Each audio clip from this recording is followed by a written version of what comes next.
제가 30대 초반에 월급이 너무 작아서 어떻게 하면 조금이라도 돈을 더 벌 수 있을까 고민을 굉장히 많이 했어요. 그러다가 우연히 아이폰 출시 행사를 봤는데 거기서 되게 재밌는 아이디어가 떠오른 거예요. 뭐냐면 항상 아이폰 출시를 할 때 1차 출시국, 2차 출시국 이렇게 알려주잖아요. 거기서 한국은 대부분 1차 출시국이 아니란 말이죠. 보통 3차 출시국으로 다른 나라보다 늦은 편에 속해 있었어요.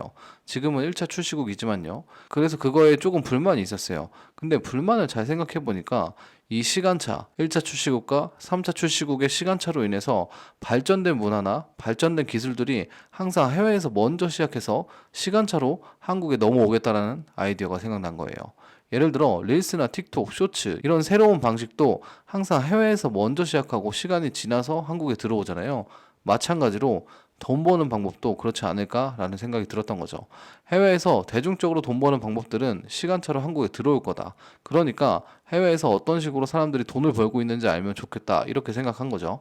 그래서 그때부터 돈 버는 법과 관련된 다양한 팟캐스트나 유튜브를 보면서 정리하고 적용해 왔어요. 제 영상을 계속 보신 분들은 아시겠지만 효과를 많이 받고 실제 효과에 대한 결과는 따로 정리해 놓은 영상이 있어서 댓글에 그 영상 링크 넣어 놓을게요. 필요하신 분들은 참고하시고 어쨌든 오늘은 제가 정리했던 내용들 중에서 여러분들에게 도움될 만한 내용만 선별해서 말씀드리려고 해요. 아, 그리고 시간이 가장 중요합니다. 보실 때 1.5배속으로 들으시면 굉장히 좋아요. 첫 번째로 말씀드리고 싶은 것은 이 해외에서 돈 좀 번다는 사람들은 온라인과 오프라인을 똑같이 생각한다는 점이었어요. 이게 무슨 말이냐면 온라인 세계가 생겨나기 전에 돈을 버는 방법은 오프라인을 통해 거래하는 방법밖에 없었어요. 그러니까 실제로 만나서 거래해야만 돈을 벌 수 있었던 거죠. 그래서 오프라인에서 이루어지는 판매의 역사가 온라인보다 훨씬 길다라는 거죠. 오프라인에서 고객들이 물건을 구매하기 전에 어떤 행동을 하는지, 어떤 생각을 하는지 이미 다 알고 있다는 거예요. 그래서 그거에 맞는 오프라인 판매 전략들이 굉장히 많이 있어요. 가장 기본적인 것이 사람이 많이 있는 곳에 가서 팔아야 팔릴 확률이 굉장히 높아진다 이런 거죠. 그래서 음악 페스티벌, 축제 이런 것들을 개최하는 것도 사람을 모으기 위함이에요. 상식적으로 우리가 돈만 많으면 물건을 팔 때 강남에 가서 파는 게 더 잘 팔릴 확률이 높은 거 알고 계시잖아요. 이런 것과 똑같이 온라인을 오프라인과 똑같이 바라본다라는 거예요. 그래서 해외에서 돈 좀 번다는 사람들은 온라인에서 사람이 어디에 몰리는지 확인하고 몰리는 곳에 점유율을 높이려고 해요. 알렉스 홀모지는 동네 헬스 트레이너로 직장 생활을 하다가 퇴근 후에 다양한 비즈니스를 하면서 4년 만에 5억 달러의 가치를 만들면서 최근에 판매한 책 2권 모두 100만 부 이상을 만든 사람이에요. 100만 부의 책을 판매할 때 가장 큰 영향을 준 게 바로 온라인에서 사람이 몰리는 곳을 선점했다는 거였어요. 알렉스는 사람이 몰리는 플랫폼, 유튜브, 인스타, 링크드인, 팟캐스트, 틱톡, 페이스북 모든 곳에 자신의 계정을 만들어 점유율을 높였어요. 이건 마치 오프라인에서 여러 지역의 직영점을 운영하는 것과 같은 개념인 거죠. 더 나아가 각 지역마다의 직영점은 헤드쿼터를 기준으로 유기적 연결 관계를 가지고 있잖아요.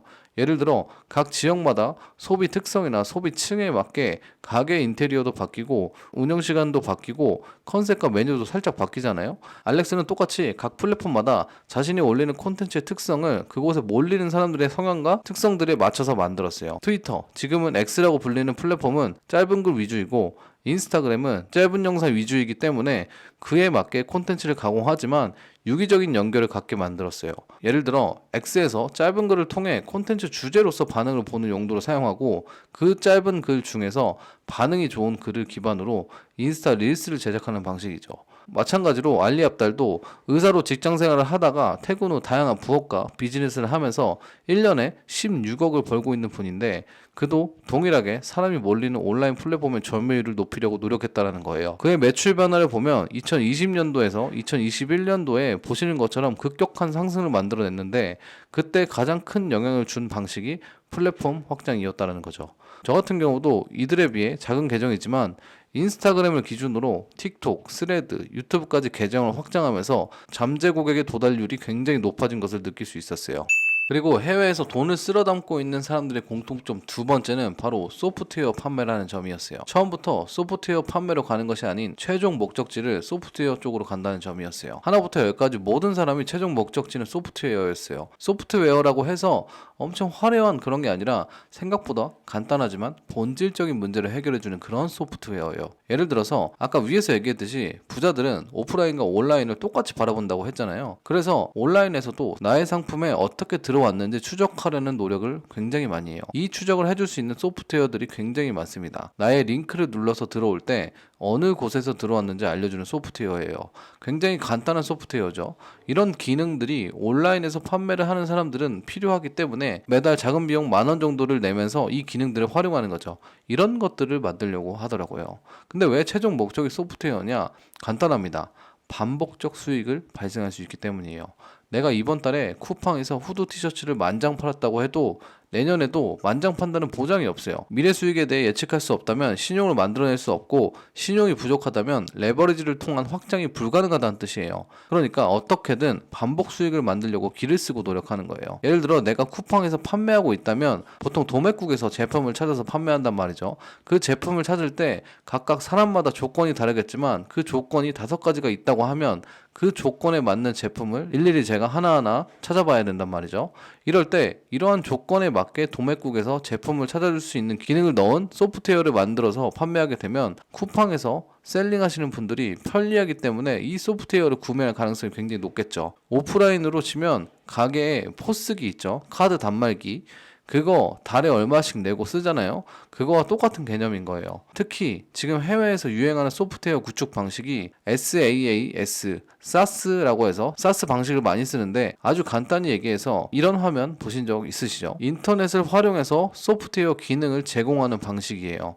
쿠팡으로 치자면 상품 선별해 줄 수 있는 기능을 탑재한 소프트웨어를 인터넷에 넣어서 사람들을 가입시키고 반복 구매를 만들어내는 거죠. 브렛 말리노스키는 10대 소프트웨어 비즈니스 아카데미를 운영하는데, 이 강의를 진행하는 데 있어서 사용하는 소프트웨어가 자신들이 만든 자체 노코딩 소프트웨어를 활용하게 만들어요. 그래서 강의가 끝나고도 그 소프트웨어를 계속 활용해야 하기 때문에 지속적인 수익이 생기게 되는 거죠. 마찬가지로 데니엘이라는 쇼폼 영상으로 수억 원의 돈을 만들어내는 영앤 리치인데, 이분은 처음에 쇼츠의 조회수나 광고 수익을 통해 돈을 벌었다면 현재는 쇼폼을 만들기 위해 최적화되어 있는 AI 사스 기반 편집 소프트웨어를 판매하면서 반복적 수익을 만들어내고 있죠.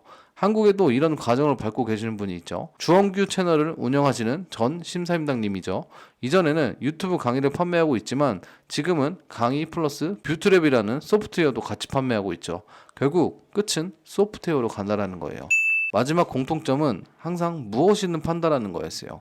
미스터 비스트는 초콜릿을 팔고, 세바스찬은 드랍시핑 서비스를 팔고, 루크 벨말은 강아지 용품, 게리비는 와인을 팔았죠.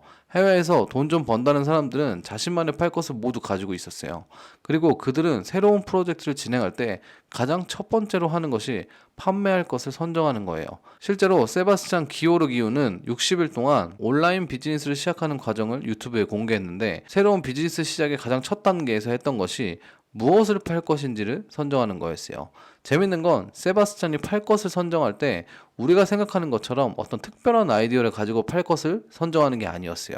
그는 이미 판매되고 있는 제품을 선정한다는 거였죠. 그리고 그 제품을 가지고 쇼폼 콘텐츠를 빠르게 제작해서 반응을 보는 거예요. 그 중에서 콘텐츠 반응이 올라온 것들을 팔 것으로 선정하는 방식으로 가져갔어요. 우리와 같은 일반적인 사람들은 팔 것을 선정하라고 하면 새로운 아이디어가 들어간 제품, 아니면 창의적인 서비스만을 떠올리지만 부자들은 그렇게 시작하지 않는다는 거죠. 그들은 잘 팔릴 것을 선정하고 그 제품과 서비스에 자신의 취향을 맞추는 방향으로 간다는 거예요.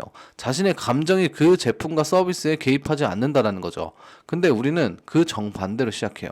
제품 선정 과정에서 일반적인 사람들이 겪는 가장 큰 문제가 자신의 개인적인 취향으로 인해서 이미 잘 팔리고 있는 것을 파는 게 아닌 자신의 취향이 들어간 것을 팔기 위해 고민만 하다가 안 팔려서 포기하게 되는 거죠. 실제로 제가 운영했던 부업 모임에서 제품 선정 단계에서 많은 분들이 개인의 취향이 들어간 제품을 선정하기 위해서 고민만 하다가 실패하는 경우가 굉장히 많았어요.